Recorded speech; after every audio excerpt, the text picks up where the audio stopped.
जय हिंद दोस्तों, आप सभी का बहुत बहुत स्वागत है मेरे यूट्यूब चैनल में। आप सभी को मैं बताना चाह रहा हूं कि हम बीपीएससी बिहार दरोगा का जो पीवाईक्यू सीरीज़ है उसको अब आगे कंप्लीट कर रहे हैं। दो पीवाईक्यू सीरीज़ में हमने 2 पेपर आपके कंप्लीट कर चुके हैं। तीसरा पेपर आज मैं आपका शुरू कर रहा हूं, बिहार दरोगा। आप यहां देख सकते हैं 1275 1275 पोस्ट के लिए जो भर्ती आई थी आपकी, इस पेपर का एग्जामिनेशन 17/12/2023 को प्रथम पाली का ये पेपर है। तो इससे पहले 2 पेपर मैं कंप्लीट करा चुका हूं, आपके अप्रॉक्स 200 क्वेश्चन कंप्लीट हो चुके हैं। तो पहले के क्लासेस जरूर देखिएगा जिससे आपको फायदा हो। चलिए आज की क्लास को शुरू करते हैं और कृपया करके क्लासेस को सीरियल वाइज फॉलो करें जिससे आपको फायदा हो पीवाईक्यू का। क्वेश्चन है, 5वां आसियान भारत व्यापार शिखर सम्मेलन कहाँ आयोजित हुआ था। ये आपका करंट अफेयर का क्वेश्चन है।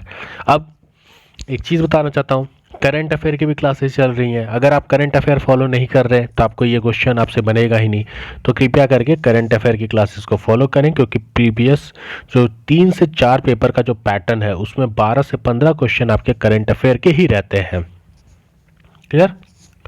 तो 5वां आसियान भारत व्यापार शिखर सम्मेलन आपका कहाँ हुआ था? तो ये आपका कुआलापुर हुआ था। जो 5वां आसियान सम्मेलन है ये आपका 6 मार्च 2023 को मलेशिया में हुआ था। लेकिन ये तो पुराना चीज़ है, अभी जो लेटेस्ट हुआ है वो आप मुझे बता दीजिएगा कि आपका जो लेटेस्ट आसियान सम्मेलन है वो कहाँ हुआ था। बाकी याद रखिएगा आसियान के बारे में। हाँ, आपको मैं ये बता देता हूँ आसियान होता क्या है। ये एक एसोसिएशन है of south east Asian nation का। ये क्या है? एक एसोसिएशन है या एक क्षेत्रीय संगठन है जिसका गठन 1967 में बैंकॉक घोषणा पर हस्ताक्षर के साथ किया गया था। तो ASEAN association of south east Asian nation का एक संगठन है, क्षेत्रीय संगठन है जिसका गठन 1967 में बैंकॉक घोषणा पर हस्ताक्षर करके किया गया था। अगर हम इसकी बात करें तो 8 अगस्त को आसियान दिवस के रूप में मनाया जाता है। जो आसियान का सचिवालय है आपका वह जकार्ता इंडोनेशिया में है और आदर्श वाक्य है इसका वन विजन, वन आइडेंटिटी और वन कम्युनिटी। आसियान के संस्थापक देश की बात करें तो इंडोनेशिया है, मलेशिया, फिलीपींस, सिंगापुर और थाईलैंड है। आसियान के 10 सदस्य देश हैं। टोटल कितने हैं? 10 सदस्य हैं। Indonesia, Malaysia, Philippines, Singapore, Thailand, Brunei, Vietnam, Laos, Myanmar और कंबोडिया। बाकी याद रखिएगा 8 अगस्त आसियान दिवस मनाया जाता है 1967 बैंकॉक घोषणा के हस्ताक्षर के साथ। जकार्ता इंडोनेशिया इसका सचिवालय है। क्लियर? चलिए आगे बढ़ते हैं। राज्य विधान सभा की अधिकतम संख्या कितनी निर्धारित है? तो राज्य विधान, तो ये आपका बिहार नहीं, राज्य विधानसभा है ना। तो विधानसभा की अधिकतम संख्या, ये बिहार नहीं, ये टोटल बोल रहा है कि जो राज्य की विधानसभा होती है उसमें अधिकतम संख्या कितनी हो सकती है। तो अधिकतम संख्या आपकी 500 हो सकती है। जो राज्य की विधानसभा है उसकी अधिकतम संख्या कितनी हो सकती है? 500। संविधान के अनुच्छेद 170 के अनुसार किसी भी राज्य की, मतलब कोई भी राज्य हो, उसकी जो विधानसभा है उसका जो अधिकतम संख्या है वो 500 और जो न्यूनतम संख्या है वो कितनी है? 60 हो सकती है। तो आप मुझे बताइए सबसे ज़्यादा विधानसभा सीट किस राज्य में है, और उस राज्य का मुझे आप विधानसभा सीट भी कमेंट करके बताइएगा जिससे मैं ये जानूँ कि आपको नॉलेज है कि नहीं। अधिकतम संख्या कितनी है? 500 और न्यूनतम संख्या कितनी है? 60।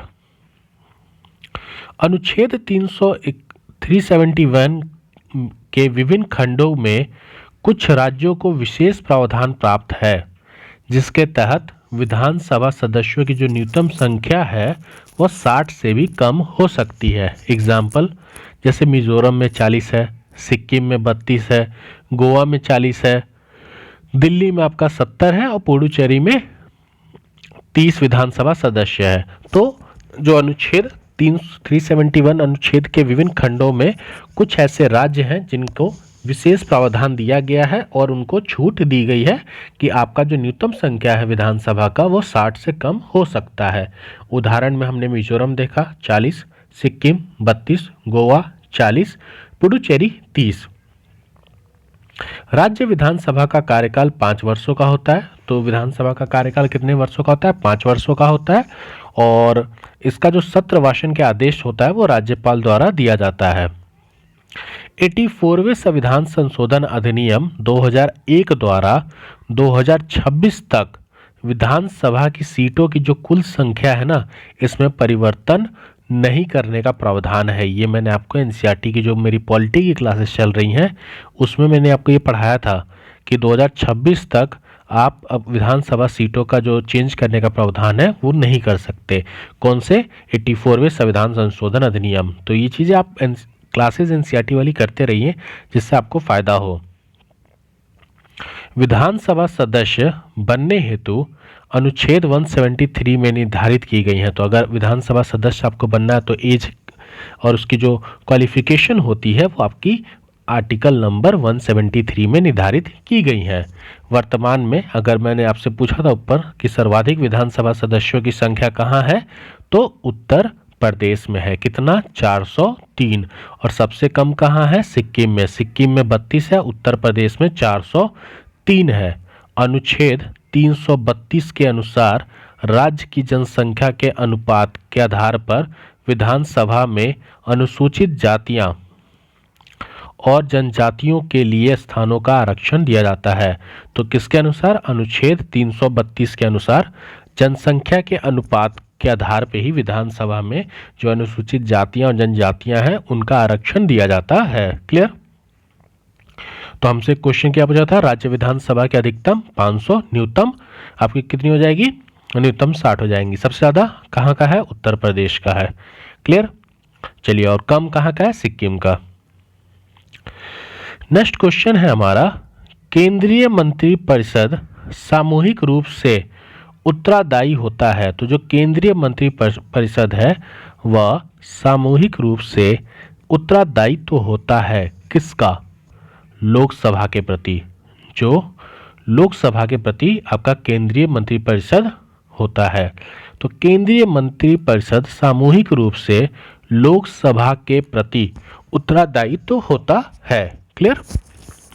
संविधान के अनुच्छेद 75 में स्पष्ट रूप से यह प्रावधान करता है कि जो मंत्रिपरिषद लोकसभा के प्रति सामूहिक रूप से क्या होंगे? उत्तरदायित्व तो होंगे।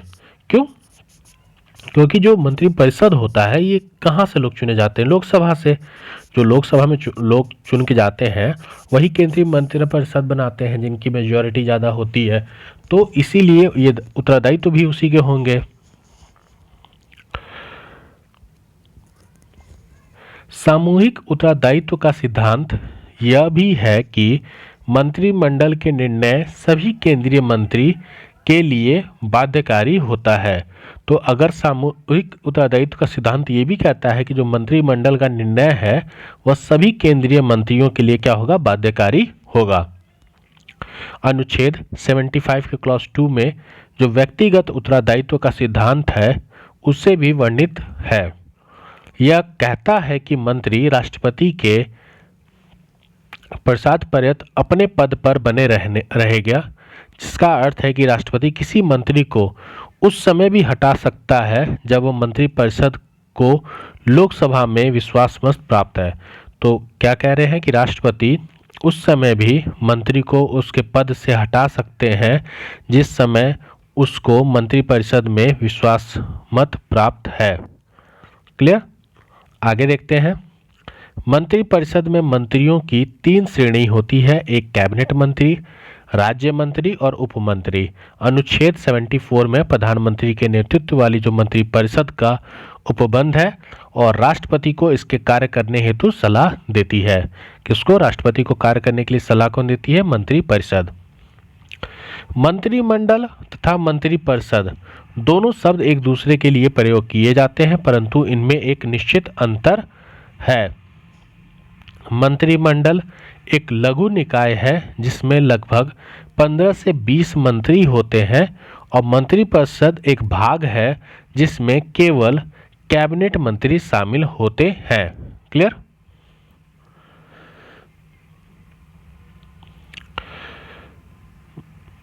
बाकी 1978 में 44वें संविधान संशोधन द्वारा अनुच्छेद 352 को शामिल किया गया था। अनुच्छेद 352 में व्याख्या है कि प्रधानमंत्री और अन्य कैबिनेट मंत्रियों का जो परिषद है जिन्हें अनुच्छेद 75 के अंतर्गत नियुक्त किया जाता है, तो अनुच्छेद 75 के अंतर्गत प्रधानमंत्री और उनके कैबिनेट मंत्रियों की जो परिषद है उसकी नियुक्ति के बारे में बताया गया है।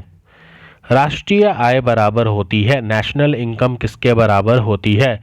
तो नेशनल इनकम आपकी net national product at the factor cost A के बराबर होती है। तो राष्ट्रीय आय जिसे हम कहते हैं राष्ट्रीय आय नेशनल इनकम, ये आपका एनएनपी एट फैक्टर कॉस्ट के बराबर होती है। तो नेशनल इनकम आपकी NNP minus indirect tax plus subsidy. तो आप देख लीजिएगा एनएनपी की गणना लागत मूल्य जो फैक्टर कॉस्ट पर की जाती है। तो उस देश की राष्ट्रीय आय हम इस प्रकार निकालते हैं कि एनएनपी जो होता है वह आपका फैक्टर कॉस्ट पे होता है। अगर नेशनल इनकम कोई बोल दे कैसे निकालते हैं, तो एनएनपी में से इनडायरेक्ट टैक्स को माइनस करके सब्सिडी को हम क्या कर देते हैं, प्लस कर देते हैं। क्लियर? चलिए आगे बढ़ते हैं। संघीय कार्यपालिका में शामिल नहीं है, तो संघीय कार्यपालिका में क्या चीज़ शामिल नहीं है? तो राष्ट्रपति कार्यपालिका में शामिल होते हैं, प्रधानमंत्री भी होते हैं, भारत के महान न्यायवादी भी होते हैं, भारत के नियंत्रक एवं माललेखा ये नहीं होते। तो इसका राइट आंसर हो जाएगा ऑप्शन नंबर डी। अब सबसे पहले यहाँ पे समझिए संघीय कार्यपालिका होता क्या है। संघीय कार्यपालिका में भारत के नियंत्रक और महालेखक परीक्षक शामिल नहीं होते हैं। ठीक है। भारतीय संघ की कार्यपालिका का निर्माण राष्ट्रपति, उपराष्ट्रपति, प्रधानमंत्री और महानवादी जी से मिलकर होता है। भारत के संविधान के भाग 5 के अनुच्छेद 52 से 78 तक संघ की कार्यपालिका का वर्णन किया गया है। संसदीय व्यवस्था में कार्यपालिका अपनी नीतियों एवं कार्यों के प्रति विधायिका के प्रति उत्तरदायित्व होती है। तो संसदीय व्यवस्था में जो कार्यपालिका है वो अपनी नीतियों एवं कार्यों के लिए विधायिका के प्रति क्या होती है, उत्तरदायित्व होती है। संघ की कार्यपालिका शक्तियां राष्ट्रपति को प्राप्त है, परंतु वास्तविक शक्तियां किसको प्राप्त है, प्रधानमंत्री और उनके मंत्रिपरिषद के निहित होती है। अनुच्छेद 52 के माध्यम से राष्ट्रपति के पद का प्रावधान किया गया है। अनुच्छेद 53 के तहत भारत का राष्ट्रपति अपनी कार्यपालिका संबंधित समस्त शक्तियों का प्रयोग अथवा अधीनस्थ अधिकारियों के माध्यम से करता है। प्रधानमंत्री शासन का प्रशासनिक प्रधान होता है। तो प्रधानमंत्री आपके शासन के प्रशासनिक प्रधान होते हैं जो शक्तियों का वास्तविक प्रयोग करते हैं। तो वास्तविक प्रयोग कौन करते हैं, प्रधानमंत्री करते हैं। वैसे प्रावधान राष्ट्रपति के पास होता है लेकिन प्रयोग प्रधानमंत्री करते हैं। अनुच्छेद 75 के क्लॉज 1 में राष्ट्रपति द्वारा प्रधानमंत्री की नियुक्ति का प्रावधान करता है। राष्ट्रपति संसदीय व्यवस्था के अनुसार लोकसभा में जो बहुमत प्राप्त दल के नेता होते हैं उनको प्रधानमंत्री नियुक्त करते हैं। संविधान के अनुच्छेद 76 के अंतर्गत भारत के महान्यवादी पद का प्रावधान किया गया है। तो संविधान 76 के अंतर्गत भारत में महान्यवादी पद का क्या किया गया है, प्रावधान किया गया है। राष्ट्रपति द्वारा महान्यवादी की जो नियुक्ति की जाती है, जो इनका महान्यवादी जी की जो नियुक्ति होती है वह राष्ट्रपति द्वारा की जाती है और वह राष्ट्रपति के पश्चात पद धारण करते हैं और ये देश का सर्वोच्च कानूनी अधिकारी की योग्यता रखते हैं। तो जो देश के सर्वोच्च कानूनी अधिकारी की योग्यता रखते हैं उन्हें राष्ट्रपति जी के द्वारा महान्यवादी की नियुक्ति की जाती है। और ये चीज़ भी मैंने आपको अपने एनसीईआरटी के क्लासेस में पढ़ाया था कि हमारे देश में महान्यवादी कौन बनते हैं, उनकी क्या क्वालिफिकेशन होती है और क्या क्या उनके फीचर्स और पावर होते हैं। भारत के नियंत्रक एवं महालेखा परीक्षक का उल्लेख संविधान के अनुच्छेद 148 से 151 के तहत किया गया है। तो ये चीज याद रखिएगा। यह लोक वित्त का संरक्षक और लेख परीक्षण एवं लेख विभाग का मुखिया होता है। यह राज्य और केंद्र दोनों स्तर पर नियंत्रण करते हैं। कौन? आपके महालेखा परीक्षक और नियंत्रक। जो नियंत्रक और महालेखा परीक्षक, उनके बारे में बताया जा रहा है। क्लियर? तो आपको ये क्लियर हो गया होगा कि संघीय कार्यपालिका में कौन शामिल नहीं होता। तो भारत के नियंत्रक और महालेखक परीक्षक राष्ट्रपति, प्रधानमंत्री, उपराष्ट्रपति और महान्यायवादी ये होते हैं। चलिए नेक्स्ट क्वेश्चन की तरफ चलते हैं। किस केंद्रीय मंत्रालय ने ई सारस मोबाइल ऐप को लॉन्च किया है? तो ये ग्रामीण विकास मंत्रालय ने इसको लॉन्च किया है। इस ऐप को दीनदयाल उपाध्याय अंत्योदय योजना, राष्ट्रीय ग्रामीण आजीविका मिशन डे NRLM के तहत स्वयं सहायता से जुड़ी महिलाओं के बनाए गए उत्पादों को ऑनलाइन बिक्री करने के लिए किया जाता है। तो ई सारस ऐप ग्रामीण विकास मंत्रालय द्वारा लॉन्च किया गया है और इस ऐप को दीनदयाल उपाध्याय अंत्योदय योजना, राष्ट्रीय ग्रामीण आजीविका मिशन के तहत जो स्वयं सहायता ग्रुप से जुड़ी महिलाएं हैं उनके द्वारा जो उत्पाद बनाए जाते हैं उनको ऑनलाइन बिक्री करने के लिए इस ऐप का लॉन्च किया गया है। नेक्स्ट क्वेश्चन है, हाल ही में पदक जीतने वाले रुद्राक्ष पाटिल का संबंध किस खेल से है? तो ये तो आपका पुराना करंट अफेयर है, लेकिन फिर भी आप यहाँ देख लीजिए।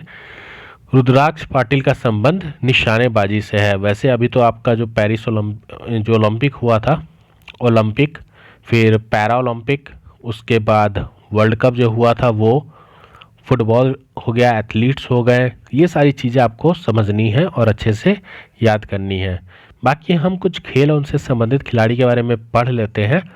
निशानेबाजी की बात करें तो अभी आपके मनु भाकर जी का नाम याद रखिएगा, अभिनव बिंद्रा, जिन्होंने अभिनव बिंद्रा नहीं, मनु भाकर जी का याद रखिएगा क्योंकि इन्होंने अभी मेडल जीता है। मुक्केबाजी की बात करें तो मैरी कॉम हो गया, निखत जरीन हो गया, लवलीना हो गए, विजेंदर सिंह हो गए। कुश्ती की बात करें तो विनेश फोगाट हो गए, आपके बजरंग पुनिया हो गए, गीता फोगाट, साक्षी मलिक, रवि कुमार दहिया हो गए और बाकी और भी नाम दिए गए हैं। तो आप और भी नामों को यहाँ पर देख सकते हैं। ठीक है, बबीता कुमारी जी हो गई, केडी जादव जी हो गए। तीरंदाजी की बात करें तो दीपिका कुमारी, जयंता तालुकदार, लिम्बा राम, अभिषेक वर्मा, डोला बनर्जी, ज्योति सुलेखा वन्नम, इनका भी नाम देख लीजिएगा। बाकी आप सबका नाम रखें याद, ना रखें उससे कोई फ़र्क नहीं पड़ता। जिन्होंने अभी हाल फिलहाल में 1 साल के अंतराल में अगर कोई मेडल जीता है तो आप उनका नाम जरूर याद रखिएगा। अगला क्वेश्चन है हमारा, कुमार पोस्ट सियाचिन में तैनात होने वाली पहली महिला अधिकारी का नाम बताइए। अच्छा, सियाचिन में तैनात होने वाली पहली महिला अधिकारी का नाम क्या है ये आपसे पूछ रहा है। तो ये आपकी शिवा चौहान है। क्या हो जाएगा आंसर? शिवा चौहान। दुनिया के सबसे ऊंचे युद्धपोत सियाचिन में कैप्टन शिवा चौहान सक्रिय रूप से तैनात होने वाली पहली महिला अधिकारी बनी है। तो कैप्टन जो अवनी चतुर्वेदी हैं इनके बारे में बात हो रही है। ये कैप्टन मोहिना सिंह दूसरी और तीसरी कैप्टन भावना कांड को भी भारत की पहली महिला लड़ाकू पायलटों में शामिल किया गया है। तो पूछ दे कि भारत की पहली महिला लड़ाकू पायलटों में किसे शामिल किया गया है? तो भावना कांड, मोहना सिंह और अवनी चतुर्वेदी। और कैप्टन शिवा चौहान ये सियाचिन में तैनात होने वाली पहली महिला अधिकारी हैं। क्लियर? आपसे इसमें अगर कुछ और भी क्वेश्चन पूछ सकता है, जैसे भारत में प्रथम महिला, तो भारत की जो प्रथम पहली महिला पायलट सरला ठकराल जी हैं। भारत में पहला महिला राफेल पायलट शिवांगी सिंह जी हैं। भारत में पहली महिला लड़ाकू पायलट भावना कंठ जी हैं। भारत की पहली महिला एयरलाइन पायलट दुर्बा बनर्जी। भारत की पहली महिला ऑटो रिक्शा चालक शीला डावरे जी हैं। महिला ड्राइवर पहली सुरेखा यादव। भारत में पहली महिला IFS चोनिरा बेलियप्पा और ये थी। अगर आईपीएस पूछ देता तो किरण बेदी जी हो गई। यदि आर के 20% का 20% 20 हो तो वाई का मान कितना होगा। ये आपका मैथ परसेंटेज से क्वेश्चन पूछा है कि यदि वाई के, तो वाई के 20% का 20% 20 है, वाई के 20% का, तो वाई के 20%, तो 20% मतलब ये का 20% कितना है 20 है, तो y का मान कितना होगा। तो y is equal to 20 into, देखिए यहाँ दिया है ना ये चीज़, रुकिए 1 मिनट। क्वेश्चन बोला y के 20% का 20% 20 है, तो y के 20%, तो 20% को हम ऐसे लिखते हैं, का बीच में 20% ऐसे, और ये 20 हो गया। ठीक, अब देखिए क्रॉस मल्टीप्लिकेशन या नहीं भी क्रॉस मल्टीप्लिकेशन करा रहे हैं तो आप यहाँ देख लीजिए 20 इंटू 20, और इधर हो जाएगा आपका 100 इंटू 100 इंटू 20, ये हो जाएगा आपका नीचे 40। क्रॉस मल्टीप्लिकेशन करा देते हैं तो 40 हो जाएगा, और ये हो जाएगा आपका, काट दीजिए 1 5 500।